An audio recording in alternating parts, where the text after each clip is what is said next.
The presidential race has become the best reality show on TV, dominated by mistakes, both perceived and real. President Obama questioned over foreign policy in the troubled Middle East, and his challenger Mitt Romney faced with verbal gaffes that could alienate half the nation's voters. There are 47% of the people who will vote for the president no matter what. All right, there are 47% who are with him, who are dependent upon government, who believe that they are victims, who believe that government has a responsibility to care for them, who believe that they're entitled to health care, to food, to housing, to you name it. But it's an entitlement, and government should give it. And that was the comment, of course, that's been heard around the world now. President Obama responded to that video on David Letterman's late night talk show. My expectation is that if you want to be president, you got to work for everybody, not just for some. And I promise. Well, in all, it's been revealing, riveting, and occasionally downright entertaining. Joining us in the analysis are Democratic analyst Brendan Gill on the end here, and Republican analyst John Tiene next to me. Gentlemen, elections are 6 weeks away. What's your take on where the campaigns stand now? John, I'll ask you first. Well, Mitt didn't have a good week. I don't think this is what he wanted to be talking about, but it'll pass. He's got a lot of work to do, although you look at the latest polling, the electorate's still very divided. Disenchanted, yes. They're disillusioned, they're concerned. You know, flip it the other way, for the president, the incumbent president, who's got all the power of incumbent presidency, who rode in on a large wave, he still has not convinced the voters that he should be reelected. So. You know, John, I would fundamentally disagree with that. I mean, we see the polls today. President Obama is widening his lead in all of the key swing states. He is at 50% for the first time in his approval ratings, not just in his head-to-head with Mitt Romney. Mitt Romney just didn't have a bad week. He's had a bad campaign. It has been one gaffe after another of a person who has clearly demonstrated that he's not ready to lead this country. Well, I don't know about that. You know, the reality is, yes, the president's got a little bit better poll numbers, but the reality is there are margins of error in those states. It's 1%, it's 2%.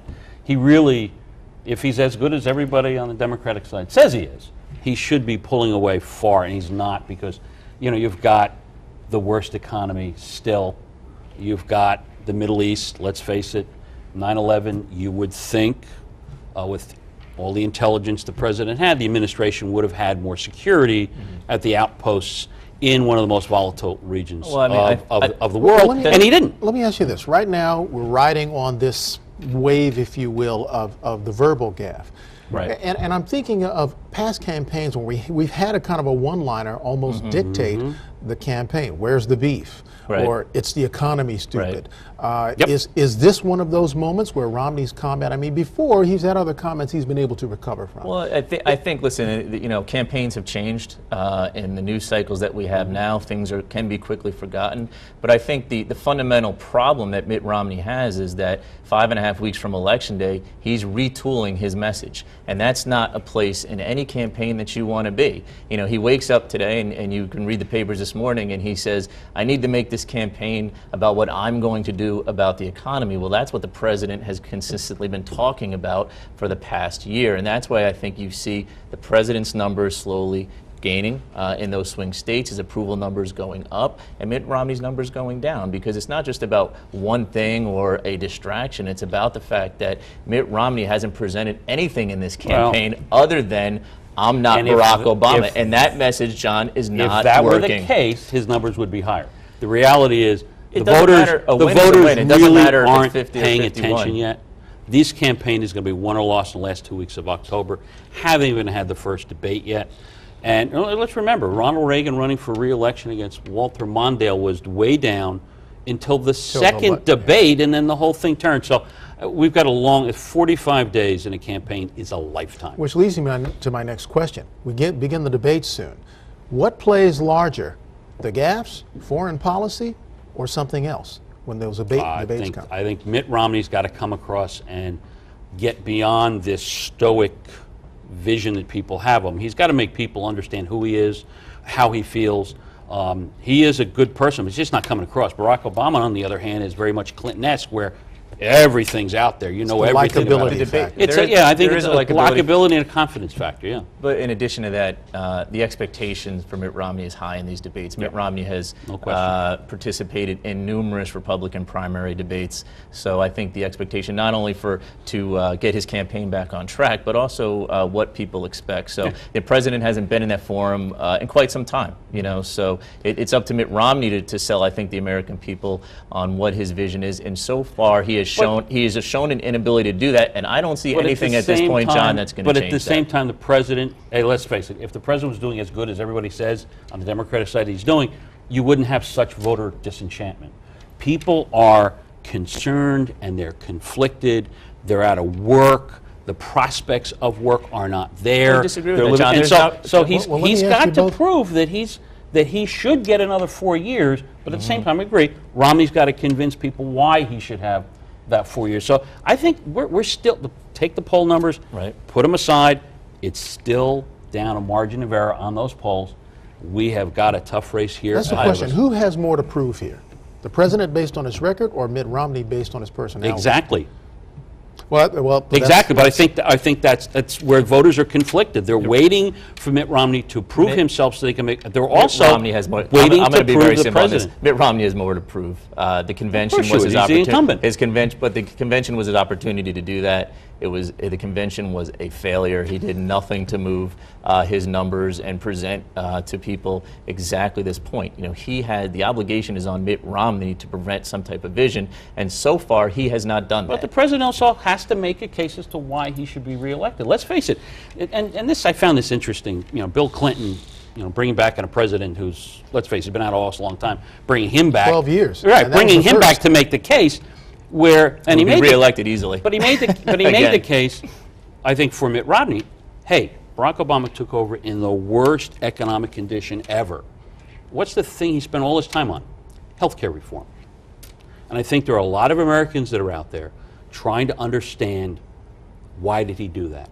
You know, I'm out of work, I have a job, but it's not paying me what I used to make, and you worried about healthcare. And I think if people felt better about the president and what he had done, those poll numbers wouldn't be so close. Let me ask you this. You get a sense that the president's press people have been ineffective in selling what he has done.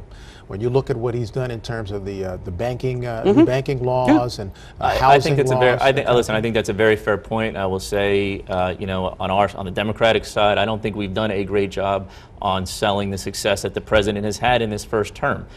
When you look at winding down 2 wars, stabilizing and preventing a worldwide recession, 14 straight months of private sector job growth, maybe not as much as we wanted, it might be, but you know what? There's even, again, more numbers today which say the American people are optimistic about this economy. The president has done some significant things in this first term. He had a big picture idea in healthcare, which Optimistic, but they still haven't moved to the column of, I'm going to vote for him. Let me go back to the slogan thing.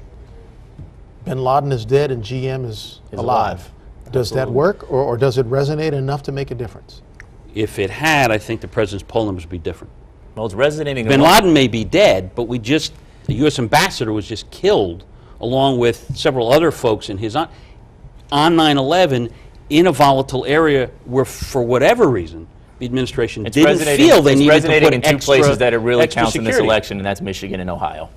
And that is big. There's no question. This And- election is going to be the closest election probably we've ever seen. It's probably going to come down to a few thousand people in the central congressional district in Ohio. But today, 45 days out, we still don't know where it's going to be because it's still a very close race by margin of error in the polls. I think the next few weeks will start to clarify things, but it's the last 2 weeks of October. That's when the American people will really start paying attention, and that's when those undecided voters will really start to But make it's a important decision. to point out, and I just want to make this point, when we talk about who those people are, that number is shrinking. Yes. The amount of undecided voters in this election is down to 12%. So the people that you're actually trying to touch, that universe Yes. is getting smaller and So the smaller. message has got to be clearer and strong, and both sides have been challenged in doing that. So it's going to be very interesting. Do you think the outgrowth of this, perhaps the most positive outgrowth, is that more people are paying attention? Slowly, I mean, historically in campaigns, people don't really start paying attention until the last couple of weeks of October when they have to. Right now, you've got kids going back to school, you've got Sure. people looking for work, you've got a lot of other things that are being distracted, and you also have, the diminishing returns of all. Let's keep in mind, there is a lot of money, more money than has ever been spent on a presidential campaigns, yeah. pouring into these states, and people are they zone out. I judge that by the turnout, and we'll have to see. We'll see what the turnout is Right. compared to 2008. It's not gonna be the same And if turnout. it's not, I think, even for all this money that's being spent, Right. unfortunately, most of the American public are turned off by the general nature of the debate. As we get closer, we'll bring you guys back and talk some more. Happy to do it. Thanks for Happy joining to be us. here. Thank Thank you. you.